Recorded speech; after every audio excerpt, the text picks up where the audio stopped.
ఇట్లా చూస్తుంటే ఈ కర్రీ రా అని పిలిస్తే ఇటు వచ్చేయాలన్న ఫీలింగ్ వచ్చిందండి నాకు. అంత టేస్టీగా ఉంది అసలు. కలిపితే అయితే బా, ఇంతకీ ఏం చేశారు, ఏం తింటున్నారు చెప్పచ్చు కదా.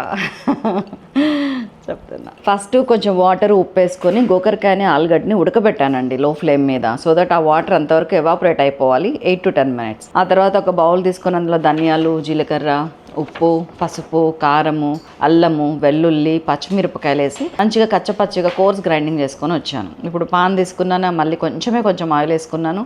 దాంట్లోకి పోపు వేసేస్తున్నాను. ఆవాలు, జీలకర్ర, కరివేపాకు, ఎండుమిర్చి, నువ్వులు జోరుగా వేయండి, బాగుంటుంది. వేసిన తర్వాత మనం గ్రైండ్ చేసుకున్న పేస్ట్ని కొంచెం ఫ్రై చేసి వాటర్ కలిపి కొంచెం నిమ్మరసం కూడా కలిపి ఆల్రెడీ మనం బాయిల్ చేసుకుంటున్నాం కదా గోకరకాయ ఆలుగడ్డ, దాన్ని తీసుకొచ్చి ఇందులో కలిపేసి మొత్తం అన్నీ కలిపి కొత్తిమీర వేసుకొని దించేస్తే చెప్తే కాదండి, తింటే వస్తుంది మజా.